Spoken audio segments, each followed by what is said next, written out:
मैं बहुत अधिक बात ना कहते हुए बहुत सामान्य सी दो चार बातें आपके बीच में रखना चाहता हूँ। योगेश्वर भगवान श्री कृष्ण ने गीता में एक श्लोक कहा है और कहा है, यद यदा चरति श्रेष्ठस्तद देवे तरो जना सयत प्रमाणम कुरुते लोकस्तद अनुवर्तते। जो श्रेष्ठ जन होते हैं, सामान्य वर्ग श्रेष्ठ जनों का अनुसरण करता है।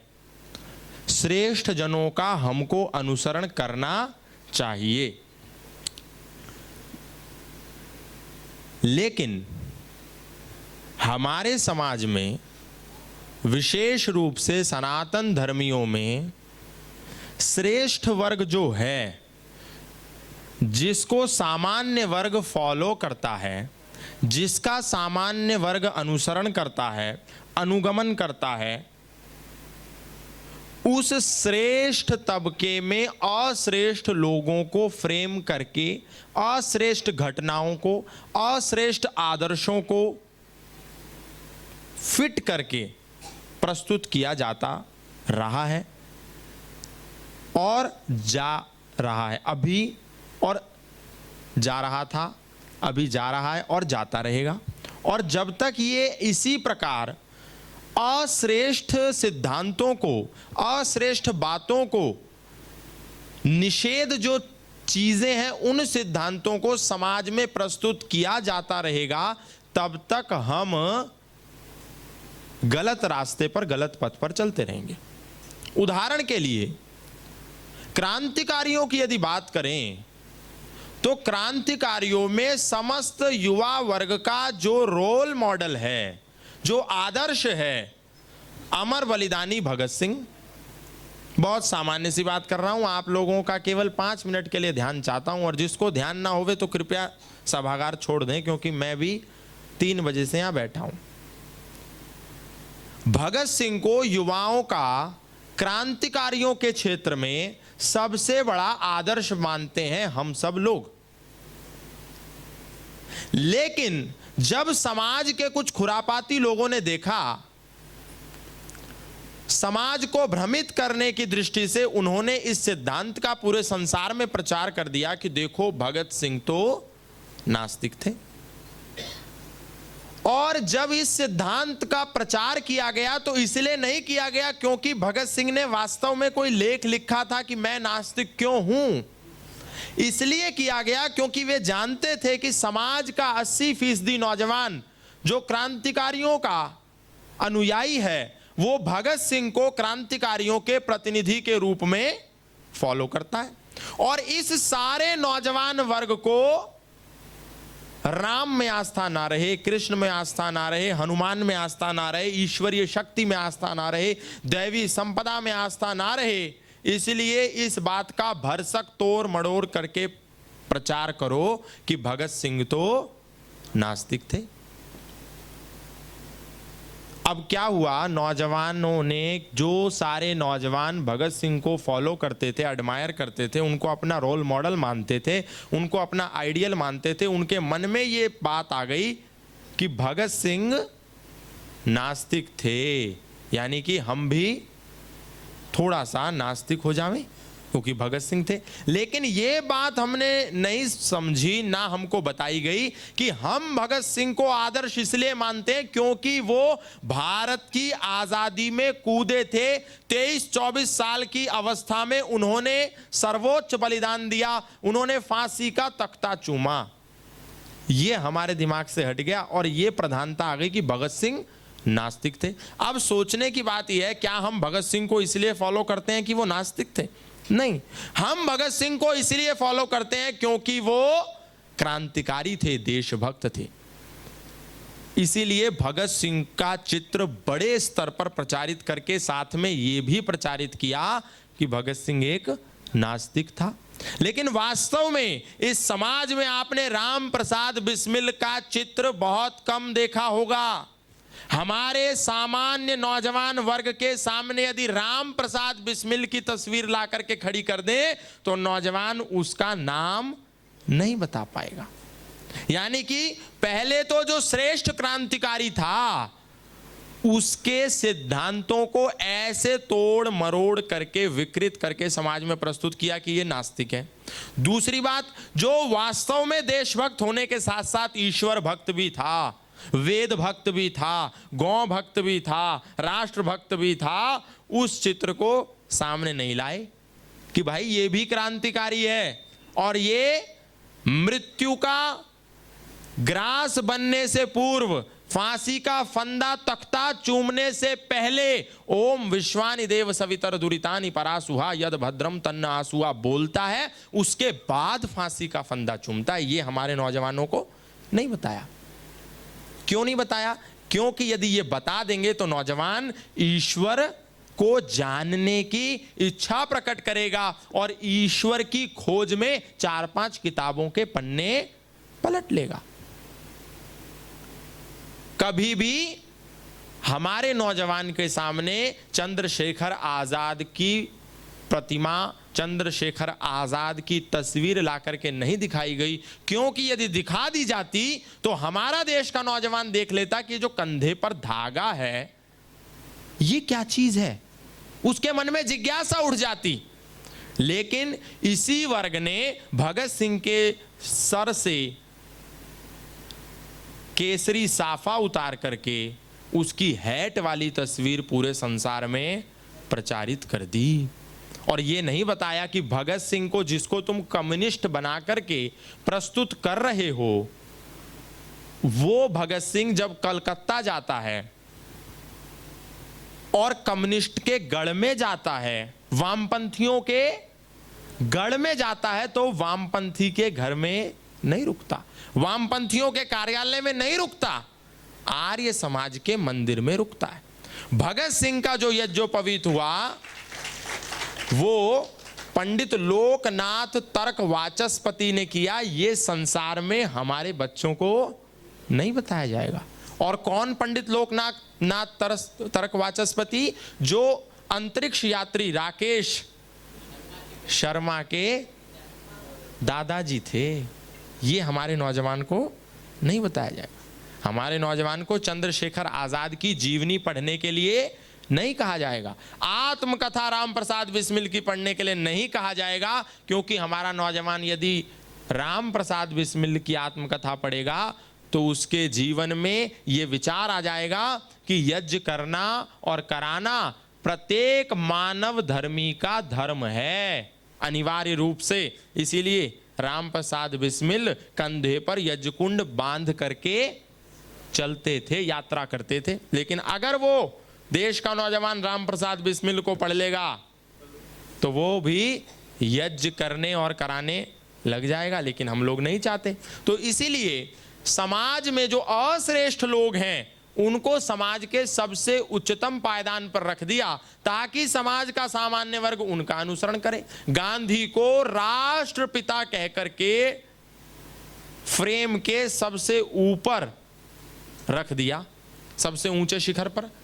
अब गांधी को जब नौजवान पढ़ेगा तो वो तो यही कहेगा अहिंसा परमो धर्मः। वो फिर नहीं सुनेगा कि आशीष जी जो ये कह रहे हैं कि हमें क्षत्रिय बल भी चाहिए, हमको शस्त्र बल भी चाहिए और हमको शास्त्र बल भी चाहिए। जो व्यक्ति गांधी का अनुकरण करेगा, गांधी को पढ़ लेगा, गांधी को राष्ट्रपिता मान लेगा और गांधी का भक्त बन जाएगा, फिर आशीष जी उसके सामने कितनी प्रयोगशाला चलाते रहे, वो तो कहेंगे भाई हम तो गांधी के सिद्धांत पे चलते हैं। तो ये एक बहुत सोची समझी साजिश है कि कैसे हमारे समाज में नौजवान को जब बताएं कोई ब्रह्मा के बारे में कि ब्रह्मा जी वेदों के प्राकांड विद्वान थे, तो वो तुरंत यही बात बोले, अरे कैसे प्राकांड विद्वान, वो तो सरस्वती के साथ व्यभिचार करते थे। जो व्यक्ति अपनी पुत्री के साथ व्यभिचार करता हो भला वो वेदों का प्राकांड विद्वान हो सकता है? हम ऐसे ब्रह्मा को नहीं मानते। जब हमारे नौजवानों को बताया जाए कि भगवान शंकर, तो वो कहे कैसा भगवान शंकर, वो तो नीलकंठ पे चढ़ के भांग पी जाता था, हम तो उसको नहीं मानते।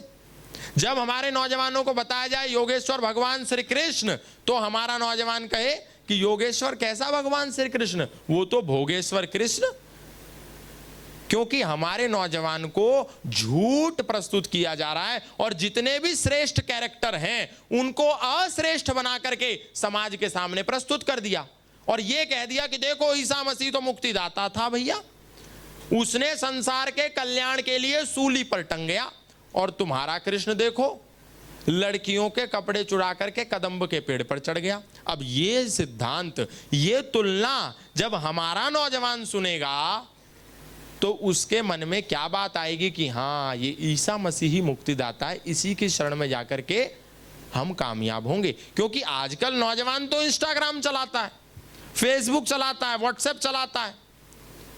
वो लाजपत राय जी ने जो 300 किताबें लिखी हैं और 3000 किताबें संपादित की हैं, आज कौन नौजवान उसको पढ़ रहा है? आज हमको ये संसार में इसका प्रचार करना है कि WhatsApp university, Facebook university, Instagram university, YouTube university से ऊपर भी कुछ है।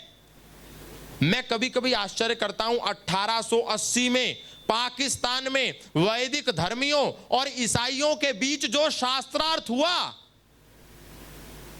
कोई कल्पना नहीं कर सकता कि लाजपत राय जी उसकी प्रति कहां से निकाल करके लाए और संसार को कहा कि ये देखो 1880 में एक शास्त्रार्थ हुआ था, क्या तुमको पता है? और उसमें हमारे वैदिक धर्मियों की जीत हुई थी।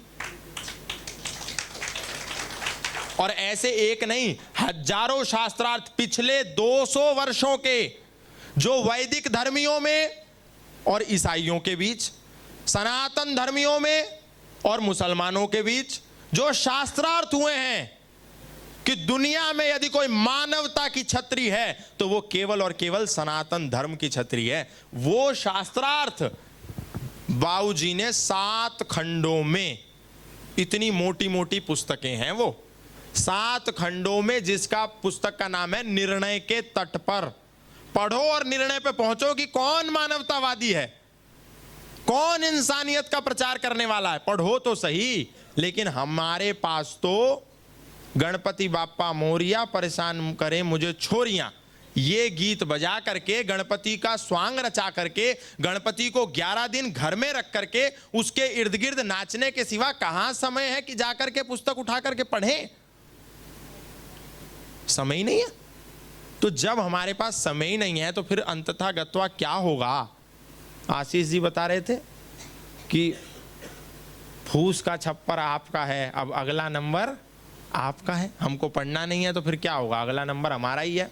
हम सोचते हैं केवल मोदी जी आ गए तो हमको बचा लेंगे, योगी जी आ गए तो हमको बचा लेंगे। योगी मोदी तो एक दिन जाएंगे, हमको भी सबको जाना है, लेकिन हम अपने नौजवानों को अपनी भौतिक संपदा का उत्तराधिकारी बनाने के साथ साथ सांस्कृतिक संपदा का कुछ दे रहे हैं या नहीं, ये आज हमको चिंतन करने की आवश्यकता है। और ऐसे छोटे छोटे सिद्धांत हैं, यदि ये छोटे छोटे नैरेटिव्स हमारे मन में ऐसे ही बने रहे तो फिर हमारा कौन बचाने वाला होगा? अभी हमको लग रहा है कोई कल्कि अवतार आ जाएगा। कल्कि अवतार नहीं आएगा, आशीष जी ही अवतार हैं, लाजपत राय ही अवतार हैं, मीनाक्षी जी ही अवतार हैं, सुदर्शन शर्मा ही अवतार है। यही लोग तो अवतार हैं। और आपको क्या लग रहा है कि वो जगदम्बा 8 हाथ करके आएगी तभी आप लोग जागोगे? ये छोटे छोटे जो लोग हैं, हमारे राहुल राय अवतार हैं। आप एक बार खड़े हो जाओ। मैं क्यों ये बात कह रहा हूं? क्योंकि ऐसे सब लोग में, अब राहुल राय जी क्या करते हैं? सारे जितने भी सनातन धर्म के लोग हैं जो लोगों को जगाने का काम करते हैं, उनके लिए बड़े बड़े मंच बना करके लोगों को जोड़ करके, जो भाई साहब ने कहा आशीष जी ने, कनेक्ट करना, तो कनेक्ट करने का काम राहुल जी करते हैं ऐसे आयोजन करके। तो हमें सबको कुछ नहीं कर सकते, तो किसी के पास धन है तो धन से ऐसे योद्धाओं का सपोर्ट करें। धन नहीं है तो तन तो है, तन से हम सपोर्ट करें। और तन भी जर्जर हो गया, जैसे हमारे बाबूजी कह रहे थे कि अब फूल हो गया, वो तो करने का लायक नहीं बचा, तो मन से ही कर दें। उतना ही पर्याप्त है, और कुछ करने की आवश्यकता नहीं है। इसलिए मैं आपके बीच में, मेरे से पूर्व 3 वक्ताओं ने, 4 वक्ताओं ने बहुत सारे सिद्धांत रख दिए, मैं उनकी व्याख्या नहीं करूँगा, पुनरुक्ति नहीं करूँगा। बस इतना ही कहूँगा कि हम खुद भी पढ़ें, अपने बच्चों को पढ़ने के लिए प्रेरित करें, सही बातों का उनके बीच में प्रचार करें, सही सिद्धांतों का प्रचार करें, उनकी शंका का समाधान करें। व्यक्ति कब अपने खेमे से निकल करके दूसरे खेमे में शामिल हो जाता है? जब उसकी शंका का समाधान नहीं होता। जब आप किसी की शंका का समाधान नहीं कर पाएंगे कि सीता की आयु विवाह के समय 6 वर्ष की थी या 18 वर्ष की, तो वो क्यों आपके साथ रहेगा? जब वो पूछेगा कि माँ, ये सीता की आयु विवाह के समय 6 साल की थी, तो बोलेगी हाँ 6 साल की थी। तो यदि सीता की आयु विवाह के समय 6 साल की थी, तो आप इस बात का क्यों विरोध करते हैं कि मोहम्मद साहब के साथ जब आयशा की शादी हुई, विवाह हुआ और वो 6 साल की थी, तो क्या गलत है? अब जब ये शंका हमारा नौजवान पूछेगा तो फिर वही बात, सब धर्म एक समान। लेकिन यदि हम पढ़ेंगे, उठा करके देखेंगे, तो हमको पता चलेगा कि नहीं, 6 साल की नहीं थी, ये तो मूर्खों ने कह दिया, झुक जइयो रे तनिक रघुवीर, लली मेरी छोटी सी। ये झूठ है। वास्तव में यदि हम वाल्मीकि रामायण को उठाएं तो हमको पता चलेगा कि माँ सीता कह रही हैं, मम भरता महातेजा वैसा पंचविंशका अष्टादशी वर्षिणी नान जन्मनी गण्यते। मैं 18 साल की और मेरे पति 25 साल के। अब बताइए, अब ये बात यदि हम अपने बच्चों के दिमाग में नहीं घुसाएंगे तो वो कहेंगे जैसे आयशा और मोहम्मद साहब, वैसे ही सीता और मर्यादा पुरुषोत्तम Ram. There is no difference between Mohammed and मर्यादा पुरुषोत्तम श्री राम। आप गलत हैं माँ, आप गलत हैं पिता, आप गलत हैं आशीष जी, आप गलत हैं मीनाक्षी जी, और आप गलत हैं लाजपत जी, जो हमको बार बार आकर के ये जहर घोलने का झूठा प्रयास कर रहे हैं। अब हम शंका का जब तक अपने बच्चों का समाधान नहीं करेंगे तो फिर ऐसे ही होगा। उदाहरण के लिए हम कहते रहें कि आजकल तो एक नारा चला है, पहले तो कुछ और ही था, अब नारा चला कुछ दिन पहले, हम दो हमारे दो, और उसके बाद नारा चला शेर का बच्चा एक ही अच्छा। फिर उसके बाद अभी नारा चल रहा है सोशल मीडिया पे, और तमाम नौजवान लोग एक नारा दे रहे हैं कि ना बच्चा ना बच्ची और नींद आवे अच्छी। और उनका नारा क्या है? हम 5 ना, हम 5 हमारे 75, और सबके हाथ में ईंट और पत्थर। अब चिंतन का ये विषय है, जब हम ये समाज में जाते हैं कहने कि एक आदमी 5 स्त्रियों को रखता है और 75 बच्चे पैदा कर देता है, तो तुरंत एक तर्क हमारे सामने आता है कि आप इस सिद्धांत का विरोध नहीं कर सकते। सनातन धर्म तो इससे भी आगे चल करके इन सिद्धांतों का प्रचारक है। कैसे? बोले इनके यहां तो एक पुरुष 5 स्त्री रखता है, तुम्हारे यहां तो 5 पुरुष 1 स्त्री रखते हैं। समझे आप बात? पांचाली। अब ये झूठ हमारे समाज में बार बार प्रचारित किया गया कि पांचाली जो थी वो 5 पतियों की 1 पत्नी थी, इसीलिए उसको पांचाली कहते थे। पर चूंकि हमारा सनातन धर्मी महाभारत नहीं पढ़ता, क्योंकि पढ़ता है तो हमारे लोग कहते हैं महाभारत मत पढ़ना वरना महाभारत हो जाएगी, महाभारत मत रखना वरना महाभारत हो जाएगी। अब जब ये झूठा सिद्धांत हमारे दिमागों में घुसा दिया तो हमने महाभारत पढ़ना छोड़ दिया। इसीलिए ये गलत सिद्धांत हमारे बीच में आ गया कि द्रौपदी 5 पतियों की 1 पत्नी थी। वास्तव में यदि हम पढ़ते तो हमको पता चलता द्रौपदी केवल युधिष्ठिर की पत्नी थी, बाकी चारों की नहीं थी। जब कीचक से दुखी हो गई द्रौपदी, जब वो अज्ञातवास में थी, बहुत परेशान हो गई, हताश और निराश हो गई, और वो उस पर गलत दृष्टि डालता था, तो भीम ने कहा इस बात को, और इसका एक श्लोक भी आया है महाभारत में, अद्याहम नृणो भूत्वा भ्रातुर्भार्यापहारिणम शांति लब्धास्मि परमाम हत्वा सैरंध्री कंटकम, कि आज मैंने सैरंध्री, सैरंध्री जो द्रौपदी का अज्ञातवास में नाम था, आज मैंने सैरंध्री के हृदय का जो कांटा था कीचक, मेरे भाई की पत्नी सैरंध्री, उसका वध कर दिया है।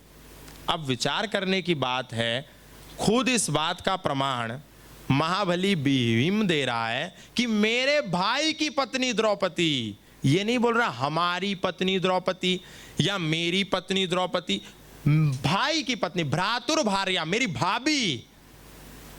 अब जब हम ये पढ़ेंगे नहीं तो अपने बच्चों को सही नैरेटिव कैसे बताएंगे, और जब नहीं बताएंगे तो बच्चा आकर के प्रश्न करेगा और हम उसको एक ही जवाब देंगे कि बेटा तू चुप हो जा, ये सब लीला थी, तुझे फालतू बोलने की जरूरत नहीं है, भगवान के कार्य में अकल का दखल मत कर, तर्क मत चला, बुद्धि मत चला, और चुपचाप जो है उसको मानो, हाथ जोड़ो, माथा टेको, भोग लगाओ, स्नान कराओ, नहलाओ, धुलाओ, मन्नत मांगो, नारियल चढ़ाओ, सोने का छतरा चढ़ाओ और घर को चले आओ। इससे ज़्यादा करने की आवश्यकता नहीं है।